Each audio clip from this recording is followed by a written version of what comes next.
ओम नमो भगवते वासुदेवाय नमः। बोलिए श्री सत्यनारायण भगवान की जय। नमस्कार प्रिय भक्तगणों, सत्य को ही नारायण के रूप में पूजना सत्यनारायण की पूजा है। इसका अर्थ यह भी है कि संसार में एकमात्र हरि नारायण ही सत्य है, बाकी सब माया है। सत्य में ही सारा जगत समाया हुआ है। सत्य के सहारे ही शिव भगवान पृथ्वी को धारण करते हैं। सत्य को ईश्वर मानकर निष्ठा के साथ समाज के किसी भी वर्ग का व्यक्ति इस व्रत कथा को सुनता है तो उसे उसकी इच्छा के अनुरूप फल प्राप्त होता है।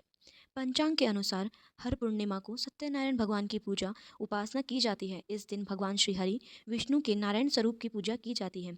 भगवान विष्णु का व्रत करने से सारे कष्ट दूर होते हैं। घर की शांति और सुख समृद्धि के लिए भगवान सत्यनारायण की कथा विशेष लाभकारी मानी जाती है। पूर्णिमा के इस कथा को सुनने का बड़ा ही महत्व होता है। मानते हैं कि भगवान सत्यनारायण की कथा का प्रसाद जितने ज़्यादा लोगों में वितरित होता है, यह उतना ही लाभकारी होता है। यदि आप इस कथा को सुन रहे हैं तो पूरा सुने, इस कथा को आधा अधूरा नहीं छोड़ते। इससे विष्णु जी का अनादर होता है। भगवान सत्यनारायण का उल्लेख स्कंद पुराण में मिलता है। स्कंद पुराण में भगवान विष्णु ने नारद को यह कथा सुनाई है और इस व्रत का महत्व भी बताया है। तो प्रिय भक्तगणों, आप सभी भक्त श्रद्धापूर्वक इस पावन पौराणिक कथा को श्रवण करें। वीडियो का लाइक करके कमेंट के जय श्री विष्णु जरूर लिखें। प्रिय भक्तगणों, श्रवण कहते हैं यह पावन पौराणिक व्रत कथा भी सत्यनारायण व्रत कथा के अनुसार एक समय की बात है। नैमिष तीर्थ में शौनकाद 88,000 राशियों ने पुराणवेता श्री सूत जी से पूछा है, सूत जी, इस कलयुग में वेद विद्या रहित मनुष्य को प्रभु भक्ति किस प्रकार मिलेगी तथा उनका उद्धार कैसे होगा। हे मुनि श्रेष्ठ, कोई ऐसा व्रत अथवा तप कहिए जिससे करने से थोड़े ही समय में पुण्य प्राप्त हो तथा मनवांछित फल भी मिले। हमारी प्रिय इच्छा है कि हम ऐसी कथा सुने। श्री सूत जी बोले, हे वैष्णव, मैं पूज्य आप सभी ने प्राणियों के हित एवं कल्याण की बात पूछी है। अब मैं उस श्रेष्ठ व्रत को आप लोगों से कहूँगा जिसे श्रेष्ठ मुनि नारद जी ने श्री लक्ष्मी नारायण भगवान से पूछा था और श्री लक्ष्मी नारायण भगवान ने मुनि श्रेष्ठ नारद जी को बताया था। आप सभी श्रेष्ठ गण यह कथा ध्यान से सुने। मुनि श्रेष्ठ नारद दूसरों के कल्याण हेतु सभी लोकों में घूमते हुए एक समय मृत्यु लोक में आ पहुँचे। यहाँ बहुत सी योनियों में जन्मे प्राय सभी मनुष्य को अपने कर्मानुसार अनेक कष्टों से पीड़ित देखकर उन्होंने विचार किया कि किस यत्न के करने से यह निश्चय ही प्राणियों के कष्टों का निवारण हो सकेगा। मन में ऐसा विचार कर श्री नारद मुनि विष्णु लोक गए। वहाँ श्वेत वर्ण और 4 भुजाओं वाले देवों के इस नारायण को, जिनके हाथों में शंख चक्र गदा और पद्म थे तथा वरमाला पहने हुए थे, को देखकर उनकी स्तुति करने लगे। नारद जी से कहा, भगवान आप अत्यंत शक्तिमान हैं। मन तथा वाणी भी आपको नहीं पा सकती। आपका आदि मध्य अंत भी नहीं है। आप निर्गुण स्वरूप सृष्टि के कारण भक्तों के कष्टों को नष्ट करने वाले हो। आपको मेरा शत शत नमन है। नारद जी ने इस प्रकार की प्रार्थना सुनकर विष्णु भगवान बोले, हे योगीराज, आपके मन में क्या है? आपका किस कार्य हेतु यहाँ आगमन हुआ है? निसंकोच कहें। तब मुनि श्रेष्ठ नारद मुनि ने कहा, मृत्यु लोक में सब मनुष्य जो अनेक योनियों में पैदा हुए हैं, अपने अपने कर्मों द्वारा अनेक प्रकार के कष्टों के कारण दुखी हैं। हे स्वामी, यदि आप मुझ पर दया रखते हैं तो बताइए कि उन मनुष्य को सब कष्ट थोड़े से ही प्रयत्न से किस प्रकार दूर हो सकते हैं। श्री विष्णु भगवान ने कहा, हे नारद, मनुष्यों की भलाई के लिए तुमने यह बहुत उत्तम प्रश्न किया है। जिस व्रत के करने से मनुष्य मोह से छूट जाता है, वह व्रत मैं तुमसे कहता हूँ, सुनो। अति पुण्य दान करने वाला स्वर्ग तथा मृत्युलोक दोनों में दुर्लभ एक अति उत्तम व्रत है जो आज मैं तुमसे कहता हूँ। श्री सत्यनारायण भगवान का यह व्रत विधि विधान पूर्वक संपन्न करने का मनुष्य इस धरती पर सभी प्रकार के सुख भोग कर मरणोपरांत मोक्ष को प्राप्त कर सकता है। श्री विष्णु भगवान के ऐसे वचन सुनकर नारद मुनि बोले, हे भगवान, उस व्रत का विधान क्या है, फल क्या है? इससे पूर्व किसे यह व्रत किया है और किस दिन यह व्रत करना चाहिए? कृपया मुझे विस्तार में समझाइए। श्री विष्णु भगवान ने कहा, हे नारद, दुख शोक एवं सभी प्रकार की व्याधि को दूर करने वाला यह व्रत सब स्थानों पर विजय दिलाने वाला है। श्रद्धा और भक्ति के साथ किसी भी दिन मनुष्य संध्या के समय श्री सत्यनारायण भगवान की ब्राह्मणों और बंधुओं के साथ पूजा करे। भक्ति भाव से वेद्य केले का फल, नैवेद्य घी, शहद, शक्कर अथवा गुड़, दूध और गेहूं का आटा, इन सभी को व्यक्ति भक्ति भाव से भगवान श्री सत्यनारायण को अर्पण करें। बंधु बांधव सहित ब्राह्मणों को भोजन कराएं। इसके पश्चात ही स्वयं भोजन करें। रात्रि में श्री सत्यनारायण भगवान के गीत आदि का आयोजन कर श्री सत्यनारायण भगवान का स्मरण करते हुए समय व्यतीत करें। इस तरह तो मनुष्य व्रत करेगी, उसकी मनोकामनाएं अवश्य ही पूर्ण होगी। विशेष रूप से कलयुग में मृत्यु लोक में यही एक ऐसा उपाय है जिससे अल्प समय और कम धन में महान पुण्य की प्राप्ति हो सकती है। सूत जी कहा, हे ऋषियों, जिन्होंने प्राचीन काल में इस व्रत को किया है उनका इतिहास में आप सबसे कहता हूँ। ध्यान से सुनिए। अति सुंदर काशीपुर नगरी में एक अति निर्धन ब्राह्मण वास करता था। वह भूख और प्यास से बेचैन होकर हर समय दुखी रहता था। ब्राह्मणों से प्रेम करने वाला श्री विष्णु भगवान दुखी देखकर एक दिन बूढ़े ब्राह्मण का वेश धारण कर निर्धन ब्राह्मण के पास जाकर बेआदर से पूछा, ब्राह्मण, तुम हर समय ही दुखी होकर पृथ्वी पर क्यों घूमते हो?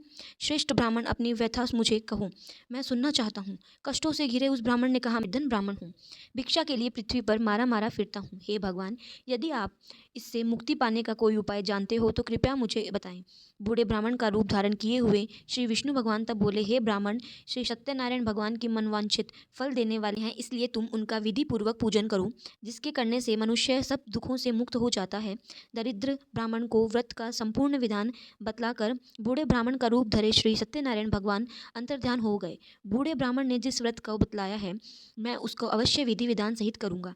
ऐसा निश्चय कर वह दरिद्र ब्राह्मण घर चला गया, परंतु उस रात ब्राह्मण को नींद नहीं आई। अगले दिन वह जल्दी उठा और श्री सत्यनारायण भगवान का व्रत करने का निश्चय कर भिक्षा मांगने के लिए चल दिया। उस दिन उसको भिक्षा में अधिक धन मिला, जिससे उसने पूजा का सब सामान खरीदा और घर जाकर अपने बंधु बांधव के साथ विधि पूर्वक भगवान श्री सत्यनारायण का व्रत किया। इसके करने से वह गरीब ब्राह्मण सब कष्टों से छुटकर अति धनवान हो गया। उस समय से वह ब्राह्मण हर मास व्रत करने लगा। सत्यनारायण भगवान के व्रत को जो शास्त्र विधि के अनुसार श्रद्धा पूर्वक करेगा वह सब कष्टों से छुटकर मोक्ष प्राप्त करेगा। सत्यनारायण भगवान का व्रत करेगा वह सब कष्टों से छूट जाएगा। इस तरह नारद जी से सत्यनारायण भगवान का कहा हुआ यह व्रत मैंने तुमसे कहा है। श्रेष्ठ ब्राह्मणों, अब आप और क्या सुनना चाहते हैं?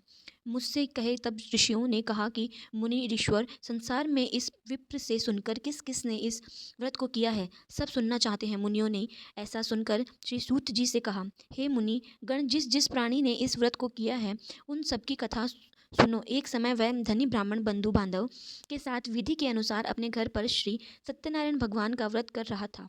उसी समय एक लकड़ी बेचने वाला बूढ़ा व्यक्ति वहां आया। उसने सिर पर रखा लकड़ियों का गट्ठा बाहर रख दिया और ब्राह्मण के मकान में चला गया। प्यास से बेचैन विप्र को व्रत करते हुए देखा, वह प्यास को भूल गया। उसने विप्र को अभिनंदन किया और पूछा, हे ब्राह्मण, आप यह किसका पूजन कर रहे हैं? इस व्रत को करने से क्या फल मिलता है, कृपया मुझे बताएं। तब उस ब्राह्मण ने कहा, सब इच्छाओं को पूर्ण करने वाला यह श्री सत्यनारायण भगवान का व्रत है। इनकी ही कृपा से मेरे यहाँ धन का ऐश्वर्य का आगमन हुआ है। ब्राह्मण ने इस व्रत के बारे में जानकर वह लकड़हारा अत्यंत प्रसन्न हुआ। भगवान का चरणामृत लेकर और भोजन करने के पश्चात वह अपने घर को चला गया। और फिर अगले ही दिन लकड़हारे ने अपने मन को संकल्प लिया कि आज गांव में लकड़ी बेचने से जो धन मिलेगा उसी से वह भगवान सत्यनारायण का श्रेष्ठ व्रत करूंगा। मन में ऐसा विचार कर वह लकड़हारा लकड़ियों का गट्ठर लेकर अपने सिर पर रखा और जिस नगर में धनवान लोग रहते थे ऐसे सुंदर नगर में गया। उस दिन उसे उन लकड़ियों का दाम पहले से दिनों से बहुत दोगुना चौगुना मिला। तब वह बूढ़ा लकड़हारा बहुत प्रसन्न होकर पके फल, शक्कर, शहद, घी, दूध, दही और गेहूं का चूर्ण इत्यादि श्री सत्यनारायण भगवान के व्रत के सभी सामग्री लेकर अपने घर आया। फिर उसने अपने बंधु बांधव को बुलाया, विधि विधान के साथ भगवान का पूजन एवं व्रत किया। उस व्रत के प्रभाव से वह बूढ़ा लकड़हारा धन धान्य से युक्त हुआ और संसार में समस्त सुख भोग कदर बेकुंद को चला गया। 13 अध्याय। बोलिए सत्यनारायण भगवान की जय। और श्री सूत जी बोले, हे श्रेष्ठ मुनियों, अब मैं आगे ही एक कथा कहता हूँ। प्राचीन काल में उनका मुख का नाम एक महान ज्ञानी राजा था। वह जितेंद्रिय और सत्य वक्ता था। प्रतिदिन मंदिरों में जाता तथा गरीबों को धन देकर उनके दुख दूर करता था। उनकी पत्नी कमल के समान सुंदर मुख वाली और सती साध्वी थी। एक दिन भद्रश नदी के तट पर वे दोनों विधि विधान सहित श्री सत्यनारायण भगवान का व्रत कर रहे थे। उस समय वहाँ साधु नामक एक वैश्य आया। उसके पास व्यापार के लिए बहुत सा धन था। वह वैश्य नाम को नदी किनारे पर ठहरा कर राजा के पास आया। राजा को व्रत करते हुए देखकर उसने विनम्रता पूर्वक पूछा, हे राजन, यह आप क्या कर रहे हैं? मेरी सुनने की इच्छा है, कृपया आप मुझे भी समझाइए। महाराज उल्कामुख ने कहा, हे साधु वैश्य, मैं अपने बंधु बांधु के साथ पुत्र की प्राप्ति के लिए सत्यनारायण भगवान का व्रत पूजन कर रहा हूँ। राजा के वचन सुनकर साधु नामक वैश्य ने आदर से कहा, हे राजन, मुझे भी इसका संपूर्ण विधि विधान बताएं। मैं भी आपके मैं भी आपके कहे अनुसार इस व्रत को करूँगा। मेरी भी कोई संतान नहीं है, मुझे विश्वास है इस व्रत से उत्तम फल की प्राप्ति मुझे भी होगी। राजा से व्रत के सब विधान सुन व्यापार से निवृत्त हो वह वैश्य सुखपूर्वक अपने घर आया। उसने अपनी पत्नी को संतान देने वाले इस व्रत के विषय में सुनाया और प्रण किया कि जब मेरे संतान होगी तब मैं इस व्रत को करूँगा। वैश्य ने यह वचन अपनी पत्नी लीलावती से भी कहे। एक दिन उसकी पत्नी लीलावती श्री सत्यनारायण भगवान की कृपा से गर्भवती हो गई। 10वें महीने में उसने एक अति सुंदर कन्या को जन्म दिया। दिनों दिन वह कन्या इस तरह बढ़ने लगी जैसे शुक्ल पक्ष का चंद्रमा बढ़ता है।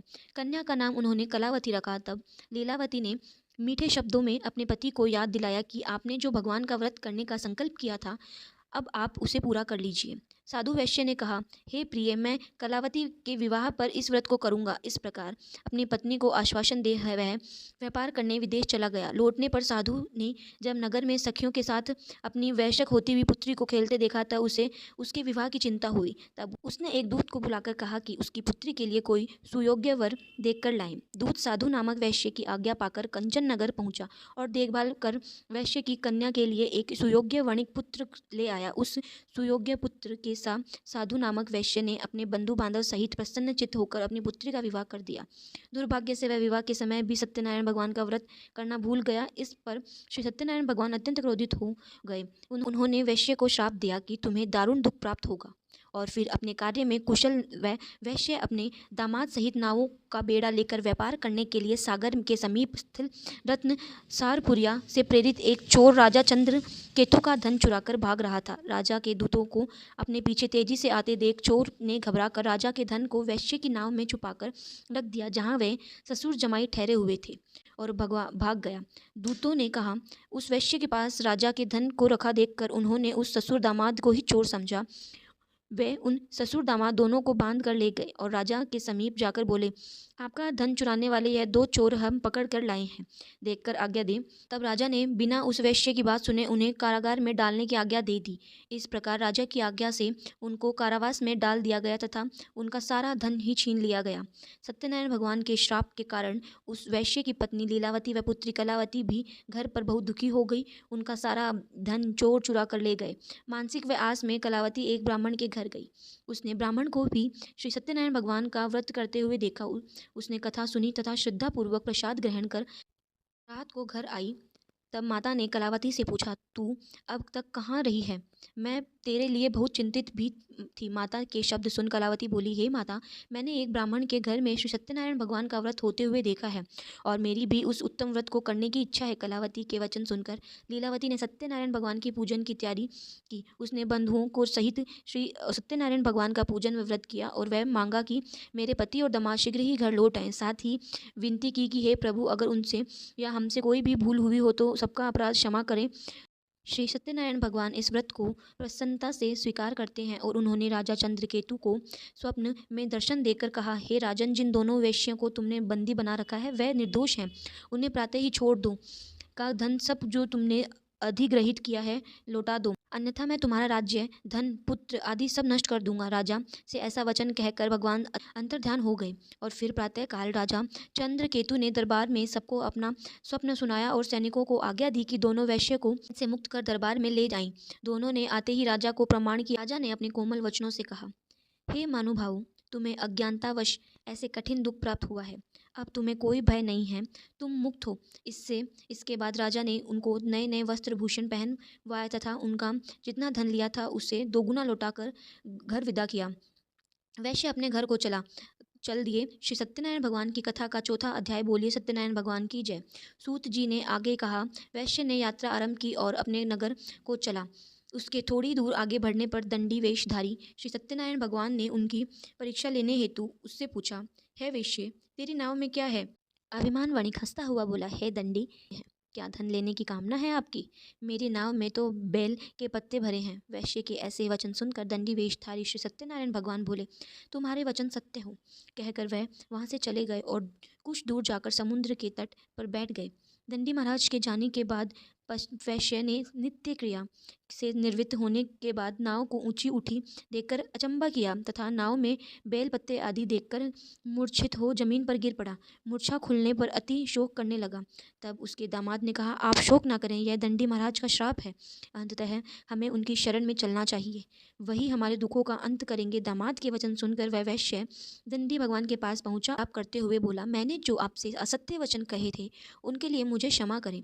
ऐसा कहकर वह शोकादूर को रोने लगा। तब दंडी भगवान बोले, हे वणिक पुत्र, मेरी आज्ञा से ही बार बार तुझे दुख कष्ट प्राप्त हुआ है, तब मेरी पूजा से विमुख हुआ है। तब उस वैश्य ने कहा, हे भगवान, आपकी माया को ब्रह्मा आदि देवता ही नहीं जान पाते, तब मैं मूर्ख भला कैसे जान सकता हूँ। आप प्रसन्न होइए, मैं अपनी क्षमता अनुसार आपकी पूजा करूँगा। मेरी रक्षा कीजिए और मेरी नौका को पहले के समान धन से परिपूर्ण कर दीजिए। उसके भक्ति से परिपूर्ण वचन सुनकर श्री सत्यनारायण भगवान प्रसन्न हो गए और उसकी इच्छा अनुसार वह देखकर अंतर्ध्यान हो गए। तब ससुर और दामाद दोनों ने नाव पर आकर देखा कि उनकी नाव धन से परिपूर्ण है। फिर वह विधि विधान अनुसार सत्यनारायण भगवान का पूजन कर साथियों के सहित अपने नगर को चला। जब वह अपने नगर में निकट पहुंचा, तब उसने एक दूत को आते अपने घर भेजा। दूत ने साधु नामक वैश्य के घर जाकर उसकी पत्नी को नमस्कार किया और कहा, आपके पति अपने जमाता सहित इस नगर में समीप आ गए हैं। लीलावती और उसकी कन्या कलावती उस समय भगवान का पूजन कर रही थी। दूत का वचन सुनकर साधु की पत्नी ने बड़े हर्ष के साथ सत्यनारायण भगवान का पूजन पूर्ण किया और अपनी पुत्री से कहा, मैं अपने पति के दर्शन को जाती हूँ, तू पूजन पूर्ण कर शीघ्र आ जाना। परंतु कलावती पूजन एवं प्रसाद छोड़कर अपने पति के दर्शन के लिए चली गई और अपनी पुत्री से कहा, मैं अपने पति के दर्शन को जाती हूँ, तू पूजन पूर्ण कर शीघ्र आ जाना। परंतु कलावती पूजन एवं प्रसाद छोड़कर अपने पति के दर्शन के लिए चली गई। पूजन एवं प्रसाद की अवज्ञा के कारण भगवान श्री सत्यनारायण से रुष्ट हो गए। पति को नाव सहित पानी में डुबो दिया। कलावती अपने पति को ना पाकर रोती हुई जमीन पर गिर पड़ी। नौका को डूबा हुआ देख तथा कन्या को रोती हुई देख साधु नामक वैश्य द्रवित हो बोला, हे प्रभु, मुझसे या मेरे परिवार से अज्ञानतावश में जो अपराध हुआ है उसे क्षमा करें। उसके ऐसे वचन सुनकर सत्यदेव भगवान प्रसन्न हो गए। आकाशवाणी हुई, हे वैश्य, तेरी पुत्री मेरा प्रसाद छोड़कर आई है, इसलिए इसका पति अदृश्य हुआ है। यदि वह घर जाकर प्रसाद ग्रहण कर लौटे तो उसका पति अवश्य मिलेगा। आकाशवाणी सुनकर कलावती ने घर पहुंचकर प्रसाद ग्रहण किया और फिर आकर अपने पति को पूर्व रूप में पाकर वह अति प्रसन्न हुई तथा उसने अपने पति के दर्शन के लिए तत्पश्चात साधु वैश्य ने वही बंधु बांधव सहित सत्यदेव का विधि पूर्वक पूजन किया। वह इस लोक के सभी प्रकार के सुख भोग अंत में मोक्ष प्राप्त हुआ है। श्री सत्यनारायण भगवान की कथा का 5वां अध्याय। वह बोलिए सत्यनारायण भगवान की जय। श्री सत्य जी ने आगे कहा है, ऋषियों में एक और भी कथा कहता हूँ, उसे भी सुनो। प्रजापालन में लीन तुंगध्वज नाम एक राजा था। उसने भगवान सत्यदेव का प्रसाद त्याग कर बहुत दुख पाया। एक समय राजा वन में वन्य पशुओं को मारकर बड़ के वृक्ष के नीचे आया। वहां उसने ग्वालों को भक्ति भाव से बंधु बांधव सहित श्री सत्यनारायण भगवान का पूजन करते देखा। परंतु राजा देखकर भी अभिमानवश ना तो वहां गया और ना ही सत्यदेव भगवान को नमस्कार किया। जब ग्वालों ने भगवान का प्रसाद उनके सामने रखा तो वह प्रसाद त्याग कर अपने नगर को चल गया। नगर में पहुंचकर उसने देखा कि उसका सब कुछ नष्ट हो गया है। वह समझ गया कि यह सब भगवान सत्यदेव ने ही किया है। तब वह उसी स्थान पर वापस आया और ग्वालों के समीप गया और विधि पूर्वक पूजन का प्रसाद खाया तो सत्यनारायण की कृपा से सब कुछ पहले जैसा ही हो गया और दीर्घ काल तक सुख भोग कर मरने का स्वर्ग लोक को चला गया। जो मनुष्य इस परम दुर्लभ व्रत को करेगा, श्री सत्यनारायण भगवान की कृपा से उसे धन धान्य की प्राप्ति होगी। निर्धन धनी और बंदी बांधव से मुक्त होकर निर्भय हो जाता है। संतानहीन को संतान प्राप्ति होती है तथा सब मनोरथ पूर्ण होकर अंत में वह वैकुंठ धाम को जाता है। जिन्होंने पहले इस व्रत को किया है, अब उन्हें दूसरे जन्म की कथा भी सुनिए। सतानंद नामक ब्राह्मण ने सुदामा के रूप में जन्म लेकर श्री कृष्ण भक्ति कर मोक्ष प्राप्त किया। उनका मुख नाम के महाराज राजा दशरथ बने और श्री रंगनाथ का पूजन कर बैकुंठ को प्राप्त हुए। साधु नाम के वैश्य ने धर्म तथा व सत्य प्रतिज्ञ राजा मनोरध्वज और राजा मोरध्वज बनकर अपनी देह को ध्वज स्वयंभू मनु हुए। उन्होंने बहुत से लोगों को भगवान की भक्ति में लीन कर मोक्ष प्राप्त किया। लक्कड़हारा भीड़ अगले जन्म में गुड़ नामक निषाद राजा हुए, जिसने भगवान राम के चरणों की सेवा की, मोक्ष प्राप्त किया। बोलिए सत्यनारायण भगवान की जय। ये सभी राधे राधे।